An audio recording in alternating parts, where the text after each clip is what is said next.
A very good afternoon or morning to all our participants today. On behalf of Grant Thornton Bharat, it's my pleasure to welcome you to this webinar to launch the Britain Meets India report produced in partnership with CII. The UK and India have an enduring partnership, and the very vibrant corridor between the two countries has become all the more significant following the recent pandemic and other geopolitical developments.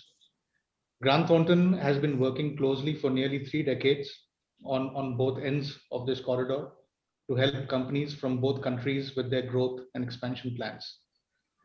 The unbeatable India-UK combination has boundless opportunities for mutual growth, and the time is now opportune to step up this partnership. So without further delay, I would now like to request Mr. Sanjeev Bajaj, Vice President CII, and CMD Bajaj FinServ to deliver his opening remarks. Mr. Bajaj. Thank you, Soumya. Your Excellency Gayatri Sar Kumar, our High Commissioner to the UK, Your Excellency Alex Ellis CMG, our new High Commissioner of the UK to India, Mr. Sandeep Chakravarti, Joint Secretary Western Europe, Ministry of External Affairs, Government of India, Lord Karan Bilimoria, President of the Confederation of British Industry, who have had the opportunity now over the years to meet in real life and virtually a few times, Anuj, Vishesh, and colleagues from Grant Thornton, distinguished guests, ladies and gentlemen. Good afternoon, good morning, depending on where you are. Let me start by congratulating Excellency Alex Ellis for his new role as High Commissioner of the UK to India, and a warm welcome from all of us. Over the past few days, you have met with CII over discussions on trade, investment, and climate change during the recently concluded visit of the Right Honorable Elizabeth Truss, Secretary of State, International Trade, as well as Mr. Alok Sharma, the President for COP26. Our High Commissioner to the UK has been in this post during a most trying period. I remember the last time I was at an event with her, she had just moved in. And I would like to commend her and her team for the stellar work that they've been doing in supporting individuals and businesses throughout this pandemic. Friends, this year, 2021, is a year for economic recovery, and a year that we very much hope will bring this much awaited enhanced trade partnership agreement between India and UK to fruition. This year is also an important year for CII as we complete our 40th year of operations in UK. And our rep office in the UK is the oldest international office in the CII network. And that goes to saying something about the relationships that we value between our two countries and the business organizations. My congratulations to Pallavi, Vishesh, and the team at Grant Thornton Bharat for hosting this web launch, for this much sought after report, and for the significant work that has been put in. We are all familiar with this India Meets Britain Tracker report, of which we have brought you 7 editions so far. The figures that were published by Grant Thornton and CII are quoted widely as a reference point of Indian investment in the UK. We are also often asked about the UK investments in India, and therefore felt it was important to bring these figures to you, which we now present with a holistic picture of our bilateral investments. We are hence proud to be able to present to you statistics on the fastest growing British investments in India, some surprising and some not so surprising revelations ahead. As we also prepare to welcome the UK Prime Minister, Right Honourable Boris Johnson, to India, our Honourable Minister of Commerce and Industry, Mr. Piyush Goyal, and the UK Secretary of State, Ms. Truss, supported by both UK and Indian industry, are keen on increasing bilateral trade and investment, as also making progress on the enhanced trade partnership between our two countries. The UK and India are amongst the largest investors in each other's economies. UK stands sixth largest as an inward investor in India and also ranks third amongst the G20 countries, accounting for nearly 6% of all inward investments over the last 20 years. Ladies and gentlemen, we are here today presenting to you the important findings that further demonstrate the strength of our economic partnership.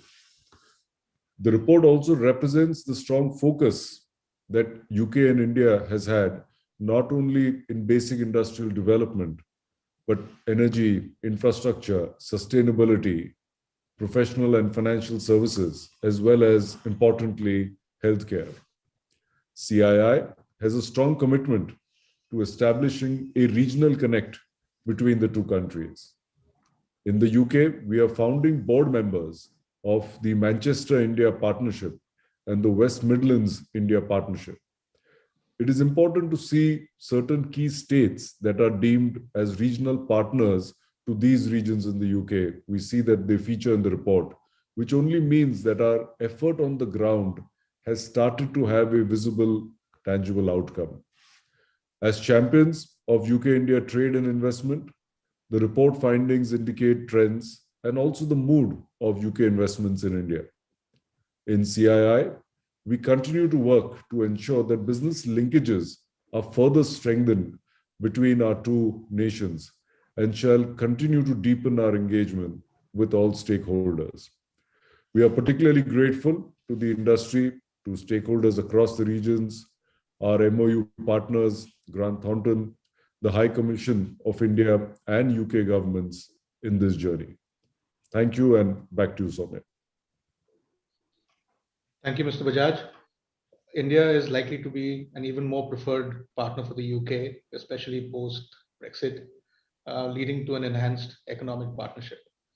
I'd like to request all participants to please post your questions in the chat box, and we'll get back to you with the response. I would now like to invite Mr. Sandeep Chakrabarty, Joint Secretary, Europe West, Ministry of External Affairs, to share his thoughts on how the government is working towards further deepening this relationship. Mr. Chakrabarty.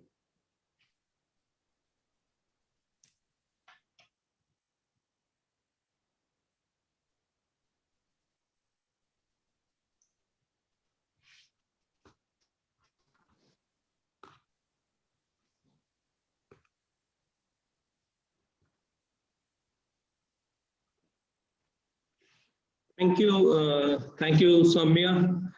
Thank you, CI and Grant Thornton for organizing this event, and we are all very keenly looking forward to the Britain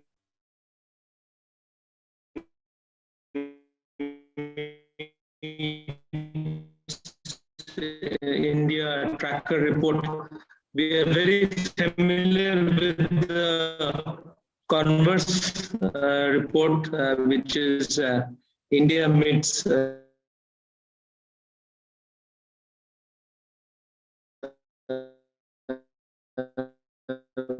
Britain and tracker report, and as Mr. Bajaj said, we report is being released. I must say that this is the third investment event that I am attending today related to the EU into India, and they have a very fabulous portal called the Nalanda portal, which after I listened into the call between our Commerce and Industry Minister and Secretary of State Truss, and this is the third event. So I think as my day reveals that UK is very much the flavor of the month or of at least the year, and we have started virtual events of leading US ministers, secretaries. Yesterday we had Mr. Alok Sharma. Then in December we had Secretary of State Dominic Raab. Last week we had Secretary of State Elizabeth Truss, and we have some other visits lined up in the coming months, and including a possible visit by the Prime Minister of the UK. What Mr. Bajaj was mentioning is that we believe that India is the investment receiving state, but in the UK, I think it's totally the reverse, and there is a lot of interest in inviting UK investments. So sorry to interrupt. And I think I'll just share very, very briefly what MEA and other Government of India ministries are doing to attract UK. This call, things seem to be very much on track, and although I'm not, I don't have the liberty to reveal all details. Can you hear me? Perhaps there's a bandwidth issue at your end. You could turn off your video and or maybe switch your network if that's possible. Hello? Because we can barely hear you. Yes? Am I good? Yeah, better now. It's better now, sir.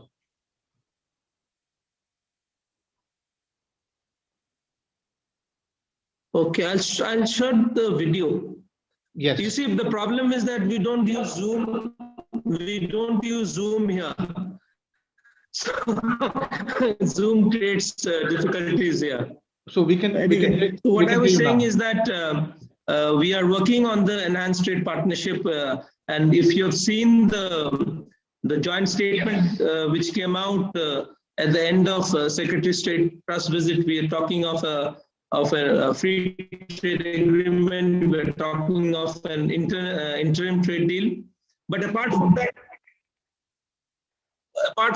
that, we are also working on something known as the 360-degree roadmap, which has considerable emphasis on strengthening our relationship. It has got 5 pillars.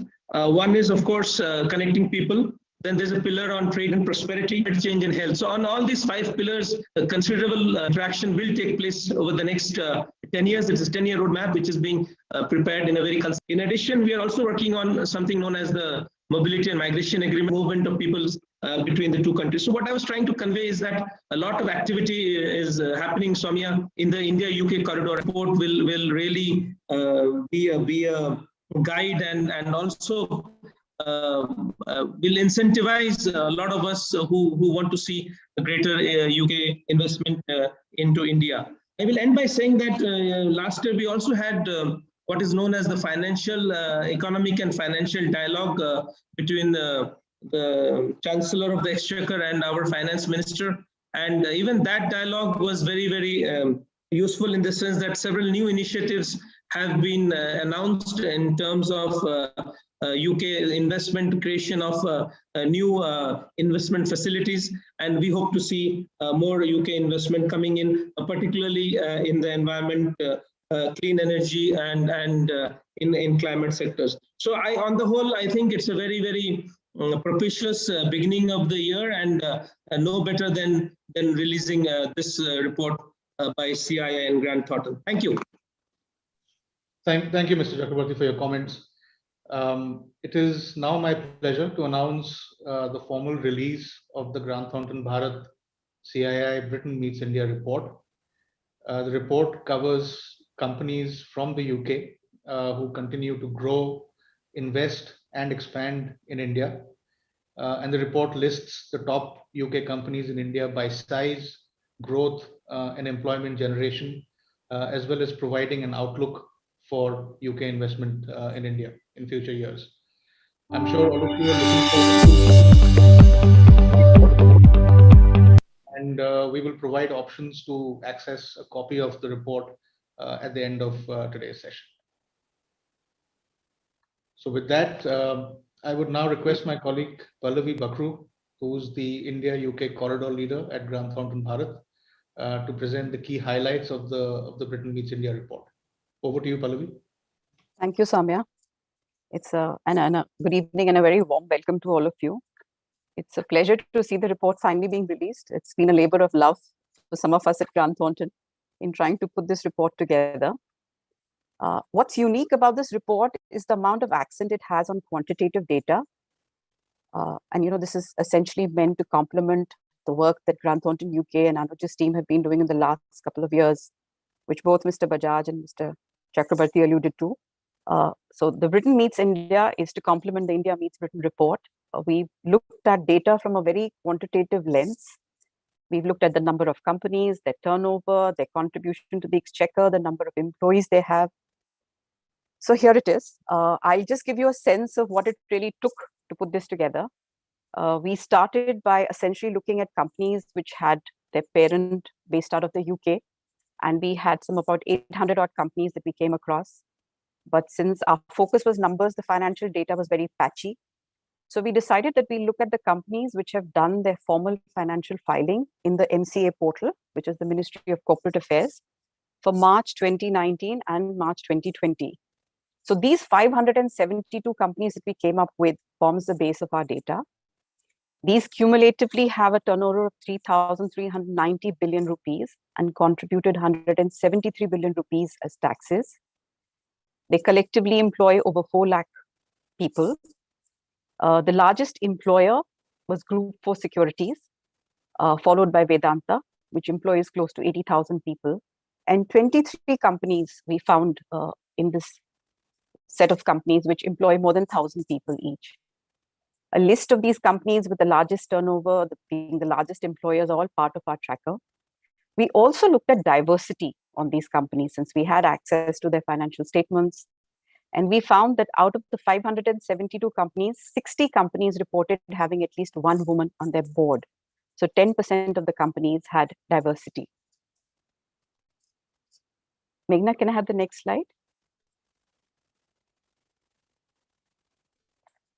Our next endeavor was to actually pick out the companies which are fast growing, which we typically call our growth tracker companies. So we used another filter, and this was now out of the 572 companies that we had. We looked at companies which had a turnover of more than 500 million rupees and a growth over 10%. And we came up with these 91 companies, which are all listed in our report, which were the growth tracker companies. They had a combined turnover of 1,161 billion rupees and an average rate of growth of 26%. Surprisingly, we came across 2 companies which had a growth rate of more than 100%, the fastest growing being Dyson Technologies, followed by Aviva Life Insurance Company. Interestingly, we also ran a diversity check on the growth tracker companies, as we call them, these 91 companies. And we found that 16 of the 91 companies reported having at least one woman director on the board. So now we suddenly had 18% of these companies having diversity in their board. And as they say, numbers speak for themselves. So I will sort of not wax eloquent any further about what it really means to have diversity. Meghna, I can do the next slide. We also looked at the sectors. And the most dominant sector that came up was industrial. The 3 fastest growing UK companies in the sector were Next Polymers Limited, followed by Via Minerals India Private Limited and JCB India Limited. The surprising second sector was with 21% was business process outsourcing. This was a bit of a surprise to us. We didn't expect them to be so close to industrials. But I think this is again a testimony of the fact that there is good infrastructure available in India. There are a lot of English-speaking people available, so there's a lot of business process outsourcing that's happening into India. Diageo Business Services was the fastest growing in this segment. And another interesting segment that we found was energy and power. And FMC Technology India is the fastest growing in this segment. We then looked at the geographical dispersion of companies. And here it's interesting to note that this is not a description of where the manufacturing facilities are located. This is really where the companies have set up their corporate offices and where they are registered. It's interesting to note the largest number is in Maharashtra. And then, the next set is more in the Delhi NCR region, which clearly indicates that companies like to set up their corporate offices close to policymakers or where there's easy access to financial institutions, infrastructure like schools, healthcare, and good international connectivity. So really, no surprises here. But this was just another analysis that we ran. As we just heard, UK is the 6th largest FDI contributor into India. We have a mutual bilateral trade of about $26.7 billion. Clearly, there's a lot of room to do a lot more. And we wanted to take this opportunity to stress on some of the recent changes that have been done in India in the tax and regulatory space, which would be of interest to either companies that are in India and looking to expand or those contemplating to set up in India. One is the special rate of income tax that's been proposed for companies that set up manufacturing before 31st of March 2023. There's a rate of 15%, which with all surcharges included would somewhere come to 17%, which is an extremely competitive rate. Just to give you a comparison, China and South Korea have a corporate rate of tax of 25% for manufacturing companies. For Vietnam, Thailand, they have 20%, and Singapore has 17%. So that's just to give you the landscape, what it looks like. The other significant development has been in the PLI scheme, as it is called, which is Production Linked Investment Scheme, that was announced last year. It started with 3 sectors, which were mobile phone manufacturing, drug intermediaries and API, and manufacturing of medical devices. This was then extended to another 10 industries. And the idea was to give impetus for companies to increase their production. So companies that register themselves and are eligible for the next 5 years could get an incentive of anything between 4 to 6% of their incremental sales. Just to give you a flavor of the industries that have been added to this list to be eligible for PLI, there's advanced chemical battery production, electronic technology products, automobile and auto components, pharmaceutical drugs, telecom and networking products, textile, food products, high efficiency solar modules, white goods, and specialty steels. Another interesting development has been the faceless tax assessment in India. We've been filing returns online for a while in India, but assessments were always a painful exercise, as most people who've done business and filed returns in India will know. It's now become faceless, and it's not just faceless at the assessment level, it's even become faceless at the appellate level, right up to the tax tribunal. So we see this being a sort of a good leg up for those wanting to sort of file their returns and have an easy course with the tax department here. Another significant change is the new labor code that is being brought in. Typically, there were about 29 regulations that sort of affected a company that ran operations and employed laborers in India. That's all going to be done away with. And there are going to be 4 codes, which is the Code of Wages 2019, Industrial Relations Code 2020, the Social Security Code 2020, and the Occupational Safety, Health and Working Conditions Code 2020, which are going to be brought in. These have already received the assent of the Parliament and the President. It just needs to be introduced now, and we're hoping that they'll be operational from 1st of April 2021. The benefits that this new labor code is going to bring in is that there's going to be uniformity in the definition of wages. It'll cover social security, even for gig and platform workers. Women will be allowed to work in all categories, including night shifts, with adequate protection. Companies which have a workforce of up to 300 people will be able to lay off workers without government approval. And all registrations and licensing and filing of returns will be made online. And lastly, and most importantly, there'll be compounding for delays and offenses, and no penal action will be taken. So I think these are some pretty significant changes that have happened in the recent times. But it would also be good to mention, some of the things that have been introduced in the GIFT City in Gujarat. Considering UK is a hub for financial services and London is the capital of the financial services worldwide. GIFT City was introduced actually in 2019. It's basically an international financial and services center. It was meant for financial services companies and asset management companies, insurance companies, companies offering IT and ITES services to come up and set themselves up for tax benefits in this area. What has also been added in the recent budget is incentives for investment banking by offshore banks and aircraft leasing.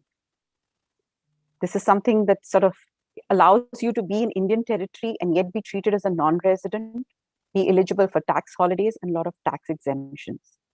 So this is something we wanted to leave with those who have an interest in the financial services space. Can I have the next slide, Meghna? Yeah. In a sense, the outlook for the India-UK economic partnership looks extremely bright. There is a strong cooperation between both the countries despite the pandemic. We've seen it in the area of vaccine manufacturing. We've all spoken about the enhanced trade partnership, the visit of the Secretary of State recently, and the conversations that are on between both the governments. India continues to focus on its various programs like Make in India, Atmanirbhar Bharat, essentially trying to give impetus to manufacturing and set up a global supply chain hub in India. There is constant effort to increase the ease of doing business in India. And hence we see that in the post-Brexit era, there'll be a lot of strategic partnerships in the area of healthcare, life sciences, digital and data services, food and drinks, chemicals and services, where India and UK will see meaningful partnerships. In closing, I'd say that the future of the India and UK economic relationship will focus on narrowing down trade barriers, creating jobs, and encouraging innovation in this very important corridor. And we at Grant Thornton feel privileged to be able to assist you in this journey. Thank you. Soumya, over to you. Thank you, Pallavi, for sharing the highlights of the report. Well, we've been waiting to hear from our distinguished guests on the future of this very important bilateral relationship. So without further delay, I would like to invite Her Excellency Gayatri Isar Kumar, High Commissioner of India to the UK, His Excellency Alexander Ellis, British High Commissioner to the Republic of India, and Lord Karan Bilimoria, President of the Confederation of British Industry and Chairman of Cobra Beer, for a fireside chat. I also invite my colleague Anuj Chande, Head of the South Asia Group at Grant Thornton UK, to moderate the session. Anuj, over to you. Thank you very much, Soumya. Before I have a fireside chat with our distinguished guests, and thank you all for taking up the time to join us today for this auspicious event. Can I just personally say how proud I am that we have launched this Britain Meets India tracker report in collaboration with the CII this year. I say this because I was the instigator of the India Meets Britain report. I hasten to hesitate to use the word instigator given recent US events, but we instigated that report in 2014. So together with the Britain Meets India report, we now have a full comprehensive picture of the importance of the economic contribution of both countries to their respective economies.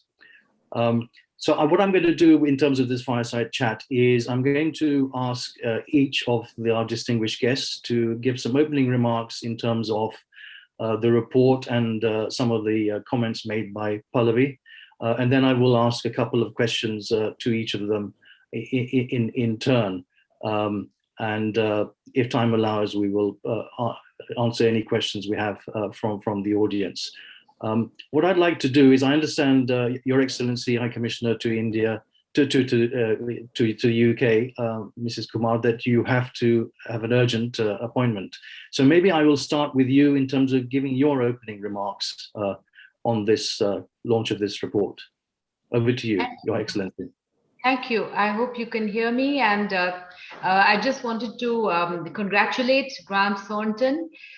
First of all, my warm greetings to the distinguished guests on this and the participants, Lord Karan Bilimoria, His Excellency, the High Commissioner of UK to India, Mr. Alex Ellis, and the other distinguished participants, Shri Sanjeev Bajaj, Vice President of the CII. Thank you for your kind words and this wonderful initiative.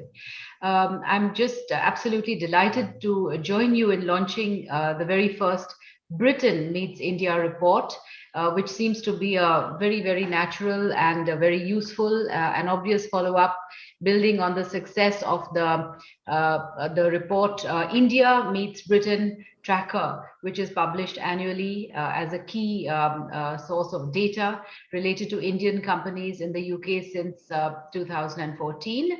I think it's very useful to be able to identify the fastest growing British companies in India and the top revenue earners.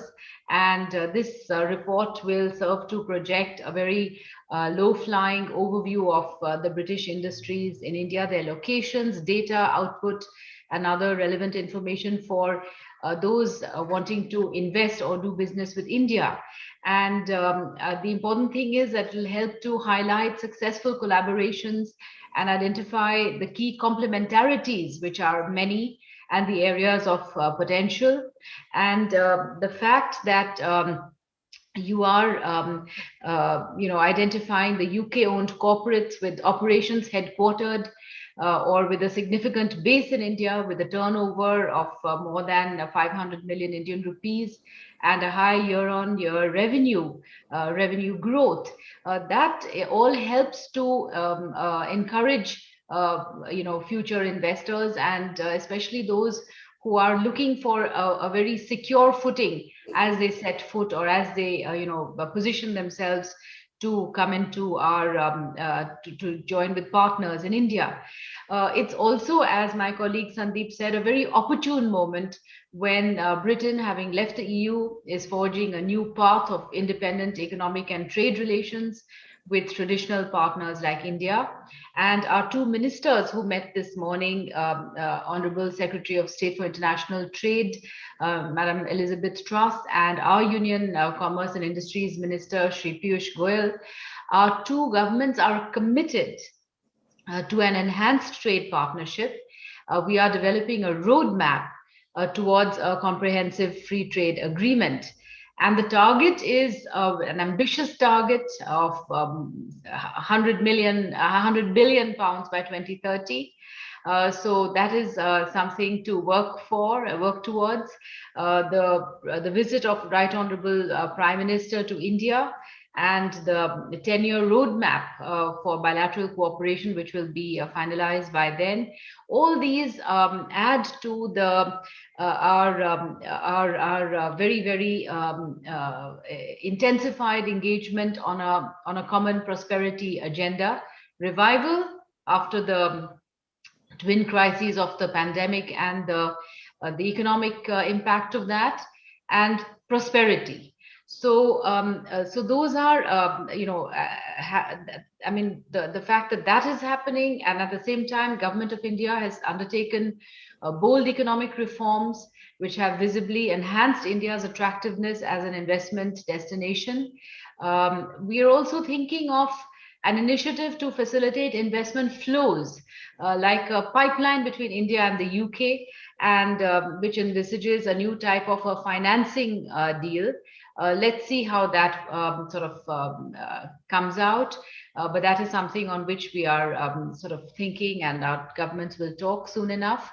But healthcare is also a key pillar and at the core of our revised and reprioritized agenda. I think that's very obvious. The successful collaboration of Serum Institute, Oxford and AstraZeneca on a life-saving and a brilliant vaccine will obviously have a powerful demonstration effect. And our work to and our commitment to distribute vaccines on an equitable, with global access, affordable global access to vaccines, makes it a unique partnership for mutual benefit, and at the same time, a partnership for a better world. And this can be emulated across the sectors so that it's a win-win-win for everybody concerned. I'd just like to quickly mention our flagship Access India program, which has been highly successful. It's been like a beacon for investments by UK SMEs into India. And finally, I'd like to acknowledge the contribution of our most praiseworthy Indian community with the best entrepreneurial spirit. They constitute about less than 2% of UK's total population, but contribute over 6% of its huge GDP. So I will not preempt the words of the other speakers, but I would like to simply conclude my initial remarks by saying that this report is very much welcomed by the High Commission of India. We will now help to disseminate it widely. We will rely on it. We interact with chambers across the UK and focused on India-UK investment and trade flows in both directions. And this report will help us a great deal in giving a clear message to the British industry and corporate sectors to invest more in India. Thank you very much indeed.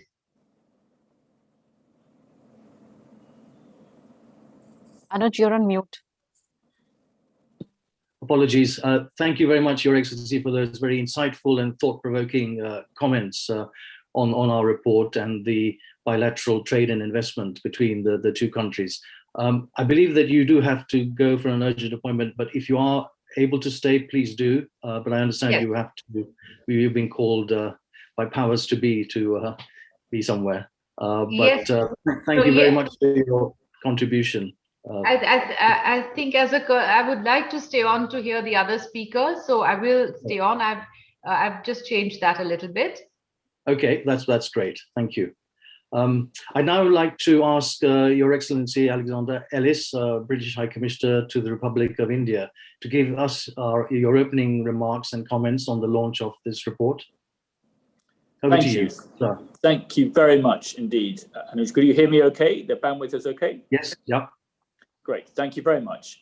It is a pleasure to be in a fireside chat, even at distance from my excellent colleague, the Indian High Commissioner to the United Kingdom. It's very nice to see you. And Lord Karanvil Maurya, who is wearing a tie, with which I have a great deal of sympathy as well. It's very nice to see you all.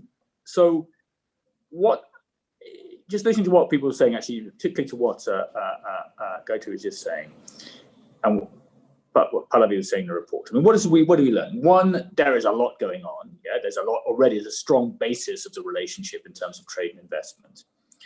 But secondly, there's kind of so much more we can do. And I think Pallavi said, things were continuing despite COVID. I would say because of COVID, we need to be doing more. And I really agree with Gayatri's example of Serum Institute. It's a really good model of some great research done in the UK and in extraordinary capacity actually in India for manufacture and for adaptation, which has a reach for India, for the UK, but also globally. And I think we have to think of ourselves as two countries which, when they come together, can actually have a global impact as well as an impact in each other's countries. We should think big in that way, and we are two big countries who should do exactly that. I think the combination of, actually we have to turn the C19 into an opportunity for that cooperation. Likewise, we've left the European Union. We're now free of the constraints of the transition period. We actually have the opportunity to have our own trade policy, and that's why Secretary of State Liz Truss was in town a couple of weeks ago, exactly to take advantage of that opportunity. We've had Alok Sharma here as well this week, and we'll have more ministers to follow, and hopefully the Prime Minister pretty soon. So there's a lot that's going on already. There's a lot more we can do. I always think of the kind of four areas where I think really we can make a big difference are going to be on climate change and sustainability, on health, on defense and security, and on trade and investment. But I think trade and investment has got to support those other things. Remember, both of our economies are going to have to create a lot of jobs in the next decade. There's enormous emphasis on employment creation. And we employ a lot of people already. The stats are really useful, actually, from that point of view. So thank you, Grant, for that. But there's so much more we can do in terms of job creation. And we have to build back in a more sustainable way. And again, the possibilities which exist for sustainable growth. So investment is not a kind of abstract word. It's actually about the creation of jobs, about the improvement and protection of our planet. It's also about the flow of ideas and talent between the two countries. Again, I think there's enormous mutual benefit from that. The Serum Institute is but one example of that, so that we're actually sharing new approaches to tackling the problems of the world. What can we do? We have to set up structure. Each country can do things bilaterally. You list quite a lot of what we can do bilaterally, unilaterally. I also think we have to do some structures together. That's why Liz Truss and Minister Goyal were speaking so much about what kind of structures can we put in place. And we have to send a political signal. I think it's really important. The visit of the Prime Minister to India is an opportunity to send a very strong signal to that incredibly entrepreneurial community, which Gayatri was referring to, and Commissioner Gayatri was referring to, in the UK and also in India. This is a great opportunity now. We've got a great entrepreneur going to speak after me, but you kind of want the next generation. Who is the next, who is the 25-year-old Lord Bill Moria, who is thinking, come on, I want to do something new, where I see an opportunity between these two countries to have an impact both economically, but also, I think, in terms of the environment and in jobs. So that, I think, is the challenge for us, to really stimulate an increased flow of ideas and innovation between the two countries. Thank you very much, and thank you for organising this event. Thank you very much, Your Excellency, for those very, very terrific remarks. And you do raise some very, very interesting points which we all need to take on board in terms of taking forward and trying to think outside the box and look at, as you say, employment creation is a particularly important angle for both countries to focus on.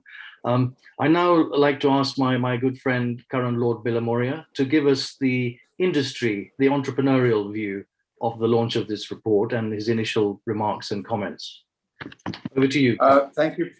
Thank you very much, Anuj, and thank you to Soumya, thank you to Pallavi, thank you to Vishesh of Grant Thornton for organising this, and also I acknowledge Sandeep Chakrabarty's remarks and Sanjeev Bajaj, of course, I've met many times from CII.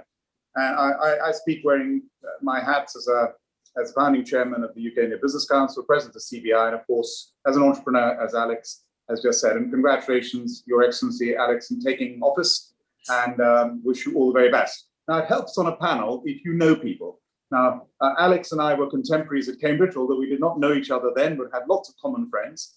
Gayatri, you've done such an amazing job in the UK. You've hit the ground running, and even in the virtual world.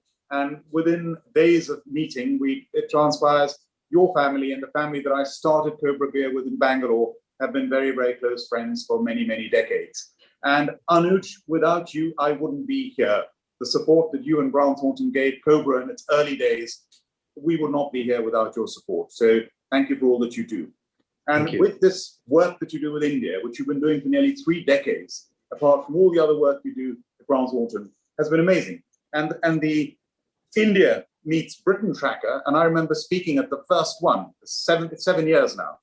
Look at it, it's now an authoritative report on Indian businesses in the UK. And I'm so glad you've done this the other way around with Britain Meets India as well. And I remember with the UK India Business Council, the objectives are very simple: to increase trade, business, and investment both ways between our countries. And this is looking both ways. And what is the objective of your report? The objective of your report is to encourage other companies that are not doing business in India to do business.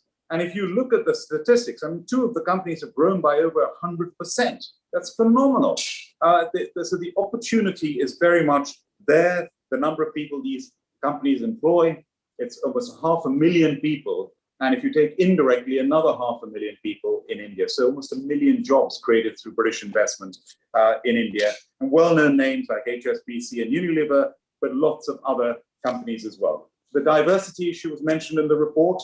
I'm working at the CBI diversity. Women on boards in the UK, a target was set in 10 years ago to have 25% of women on boards in FTSE 100 and FTSE 250 companies. It was increased to 33% in 2015. Today, we have over 33% of board members of FTSE companies in the UK are women. So we've made a huge amount of progress. And I've just launched Change the Race Ratio, which is to increase ethnic minority participation across the board in business in the UK as well. So diversity is really important. I'm happy that your report has looked at this. And I congratulate, by the way, the CII on their 40 years in the UK. And by the way, where are the CII offices in the UK? They're based within the CBI offices, our headquarters in Cannon Street in the city. And we work so closely. All our sister organizations of the preeminent business organizations of every country in the world, which we work very closely with, the CII is our closest sister organization. And that's a special relationship that we have between UK and India. I just want to touch on a couple of points. And Gayatri, you've mentioned, as so have you, Alex, the priorities about climate change, health, defense, trade, and investment. And Gayatri, the target, we want to 4 times increase bilateral trade to 100 billion pounds. I've always said we're scratching the surface. And it's all the more important we need a UK-India enhanced trade partnership and eventually a free trade agreement. Why? Because we're about to join the CTPPP as the UK. That's 110 billion pounds of trade. We do 100 billion pounds of trade with China. And the RCEP, the RCEP, which India is not a member of, well, all the more why India and the UK need this partnership. It's got huge potential, and I'm looking forward to it. The budget, I just want to touch on the Indian budget. We've got a lot to learn from each other.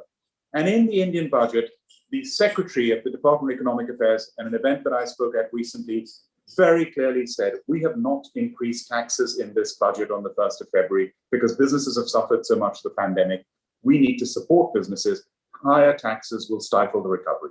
I hope our Chancellor, our Indian origin Chancellor, Rishi Sunak, has taken note of that. And also, another aspect of the Indian budget is states are being given, guys, you must correct me if I'm wrong on this, 50-year interest-free loans to invest in infrastructure. We talk about our levelling up agenda in the UK. Wow, can you imagine if you give that level of financing to the regions to enable them to invest? So universities and business working together, which both Gayatri and Alex have spoken about, AstraZeneca, my friend Cyrus and Naga Poonawalla, the Serum Institute of India, largest vaccine manufacturer in the world. AstraZeneca, Swedish-British company headquartered in Cambridge, fantastic. And then the last thing is the amount of work that is going on with universities. India's university policy is changing. Foreign universities will now be able to open up in India. This is great news. And universities like Birmingham, where I'm Chancellor, we're opening up a state-of-the-art campus in Dubai. We will be, and other universities will be interested in opening up in India. Huge potential there. Collaborative research that is going on, including at Birmingham, the Railway Institute and the Railway Ministry in India, and also the Tigris project I chair at Cambridge, the second green revolution in India, and all the wonderful work with crop research that we're carrying out together. So it's amazing. Thank you, Branton. Congratulations on your report. Thank you very much, Karan. Your Excellency, High Commissioner to the United Kingdom, are you able to stay, or do you wish to leave now? So you're on mute. Thank you so much. I'm very much here. I was a little concerned, but I've been able to manage that. Okay, that's very kind of you. That's very kind of you. So I think all three of you have given very thought-provoking and an interesting perspective on the India-UK trade investment and the opportunities in that corridor. I probably just like to ask you, I'm just conscious of the time and we are overrunning, just ask you a couple of specific questions. If I may turn to you, Your Excellency, Indian High Commissioner, just ask you, in your comments, you mentioned the Indian diaspora, what's been termed as the living bridge by Prime Minister Modi and others.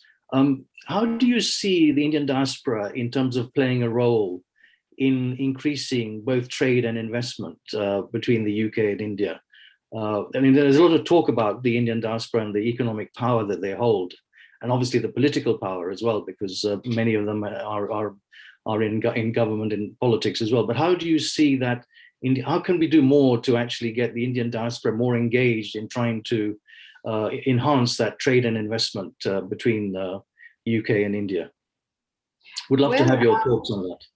Yes, well, I have, because of the pandemic, not been able to throw myself among the diaspora and go and meet them and hear from them firsthand.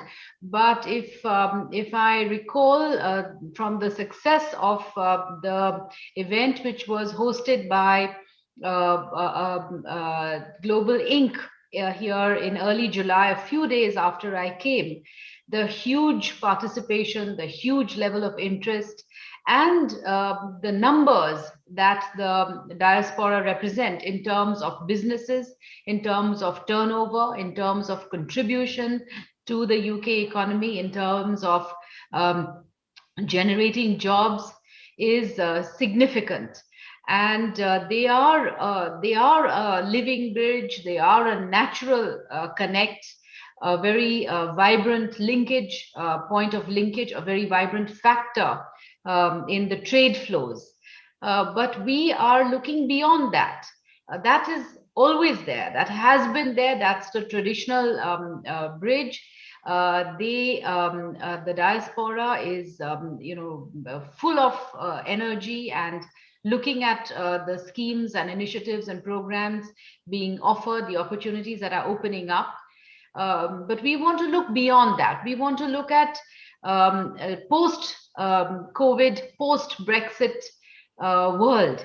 And we want to see what the UK and India can do with the new opportunities that have come up when global equations have changed in the last few months. Since we realized how essential supplies had to flow, they could not be held up by borders and lockdowns. So reshoring, sourcing of important medical equipment, pandemic trade, these are the things that one is hearing all the time now. Technology, and then of course IT, ICT. These are the areas where we all have realized that there is so much potential because of the changed way that people are working now. So financial services, fintech, these are the strengths of India and the UK. We have complementarities and we should build on the complementarities. So I wouldn't just rely on the very important foundation and a huge pillar of the diaspora. We're looking beyond that, well beyond that, on the Indian side and the UK side. And that's what the British High Commissioner in India and I here. And of course, with the support of the President of the Confederation of British Industry, we couldn't do it without the support of CII and FICCI and our chambers in India, and the huge support that I get from Lord Karan Bilimoria. So we would look forward to that. And that's what I feel about the diaspora's contribution, which is huge, and we have to build on it. Thank you very much, Your Excellency. High Commissioner Ellis, just one quick sort of follow-up question for you. Do you think, in terms of the geopolitical dynamics that are happening in South Asia, as well as obviously in Europe, do you see that playing a role in terms of the enhanced trade and investment relationship between the two countries? Yeah, undoubtedly. Thanks for the question. First of all, I just add a very strong agreement to what Her Excellency Gayatri was saying.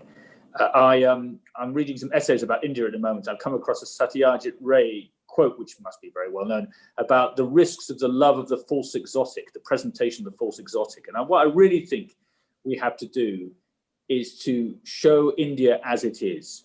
The British people have to understand the India as it is. It's a complex country, its reality and its opportunity. And diaspora has a very important role to play in that, but I think it can go wider than that. And that's one of my jobs as well, to kind of get that message back. I also think business has a fantastic opportunity to do that, just the reality of how life is and the opportunities which exist all over India. I think that you may know that my last job was working as with the Deputy National Security Advisor, looking at the integrated review, which is like a sort of 5 to 10 year plan of how the UK does its defence and development and overseas and diplomatic strategy. And we're turning on a different axis now. The US-China relationship is a different one from the one before. And I think it's going to require countries like the UK and India to forge bonds of trust, from which trade and investment flow, but which go beyond trade and investment. And that's why I think defence and security will matter a lot as well in the future. I know those refer to it, trust in being flows of, for example, pharmaceuticals, which indeed the Indian government did exactly that in one of the most difficult moments at the start of the crisis. And from that, many things happen. And so I would like to see that kind of tightening of trust between the two countries, because much good can come from that. And I think that is a consequence of the geopolitics we face, which is, frankly, it's going to be a more competitive world for the next 10 years, and quite different to the one I started my diplomatic career in. And we have to face reality as it is, and then create a relationship. And that's why the Prime Minister invited, amongst other things, why the Prime Minister Johnson invited PM Modi to this year's G7, and why he wants to come to India as one of his first trips abroad, exactly to strengthen those bonds of trust. Thank you very much, Your Excellency. I'm very conscious of time, but I'd like to now turn to Lord Bilumura Karan. In terms, you invested in India some time ago, and just wanted to get your perspective as an entrepreneur, how the landscape has changed, and what do you see can be done more to attract UK SMEs, particularly, to invest in India. And the High Commissioner, the Indian High Commissioner, has mentioned obviously the India Access Program, but what more can be done? But I think it might be great to hear your views as an entrepreneur and as an investor. In terms of India now, in India when you invested, in India today?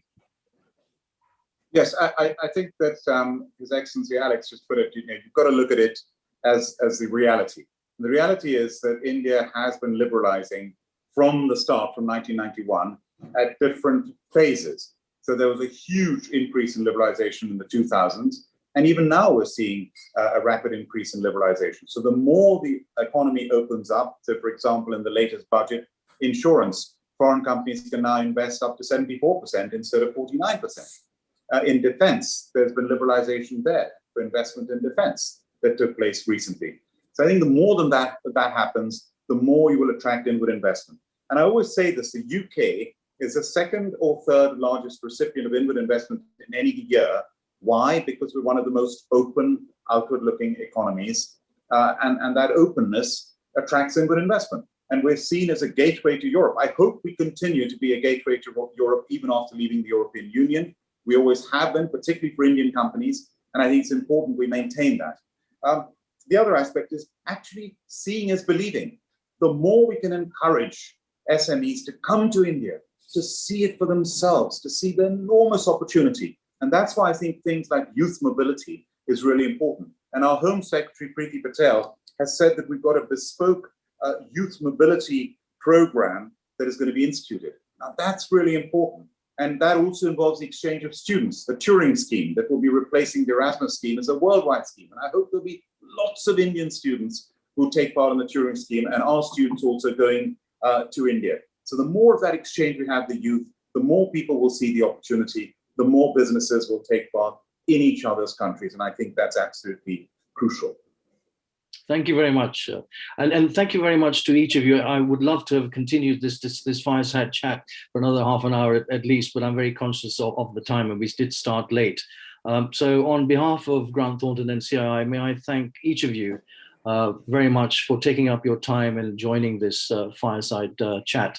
I also take this opportunity to thank Sanjeev Bajaj and Joint Secretary Mr. Chakravarti for their opening remarks on this topic. I will now hand back over to Soumya, who will take over proceedings. And thank you all very much for joining this fireside chat. Thank you very much. Thank you, speakers, for a very stimulating session, and thank you, Anuj, for moderating the session. We're now even more confident that the India-UK relationship will touch new heights as both countries become key partners in each other's growth story. I'd now like to request Vishesh C. Chandiok, CEO of Grant Thornton Bharat and member of the Global Board, as well as Chair of the Economic Policy and Development Committee at CII Northern Region, to deliver the closing remarks for today. Vishesh, over to you. Thank you, Soumya. I think, as everybody noticed, we are over time, so I'll keep my remarks very brief. It's been a fantastic panel. I was listening very intently, and to keep an audience for an hour is not easy, and I saw most of the participants were still there. What I really picked up from the panel was 2 or 3 things which I will summarize. First of all, I sense an opportunity for a real change in narrative around this UK-India relationship. Both the High Commissioners touched on that in the sort of post getting out of the constraints of Europe, as one of them put it, and the post-Brexit opportunity that the other High Commissioner talked about. Of course, that £100 billion target by 2030. And I wanted to give some color on that. When you compare that, the EU-UK trade currently is about 650 billion. Right? So 100 billion is still 6 times smaller than that.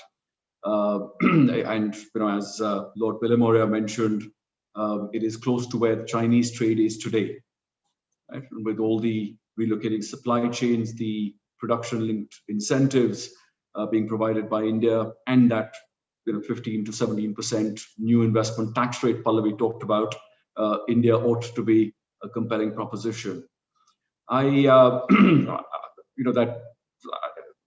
talked about it being the 40th year of CII's office in the UK. I'd also like to mention here that it's the 50th year of Grant Thornton in India, and actually the 30th year of Anuj setting up the UK-India desk in London, probably the first accounting firm that did so. It's much more common today, but for 30 years, Anuj has been driving that UK-India corridor from the UK, of course, ably supported by colleagues on this end. I think in terms of data from the report, what really stood out on is how equal that investment is on both sides. About 650 companies per the latest report, Indian companies in the UK, 572 is what Pallavi's report talked about, right? So not that far out. 37 billion pounds is the collective turnover in the UK of those 650 companies. If I got my crores and billions right, 34 billion pounds roughly is the turnover of the UK companies in India. So very similar, 37, 34 billion. Of course, the number of employees, 174,000 employees collectively of those companies in the UK, 416,000 in India. You'd expect that. But that big opportunity that Excellency Mr. Ellis touched on of job creation, that big priority on both sides to create jobs. And I think Excellency Kumar touched on COVID as an opportunity. And it was Mr. Uday Kotak that first used that term with me. Geography is history. COVID provides that opportunity where geography is history, and now the ability to actually work on financial services, IT services, and really all jobs from anywhere. And I think that's an opportunity, and we've seen that at Grant Thornton. We've helped our UK firm compete for work that it would not otherwise have had resource for. So it's not really taking UK jobs to India. We're now up to 100 people supporting them in on that project from India. And I think that's what we ought to give. And I think Lord Bilimoria, of course, said the most important thing on the panel. Without Grant Thornton, I would not be here.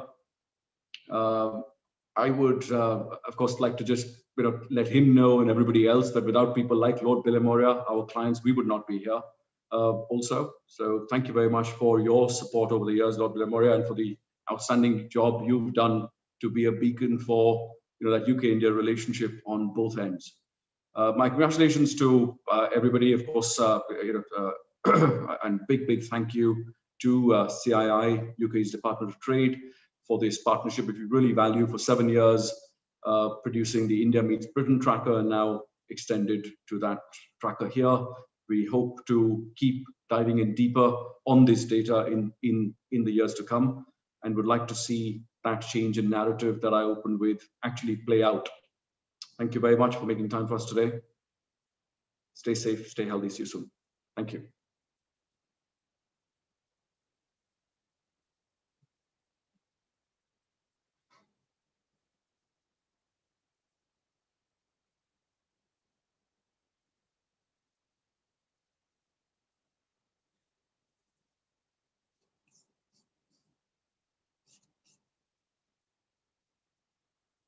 So may I exit? Yes, Vishesh, you may. Thank you very much. You so much. Thank you. Thank you all.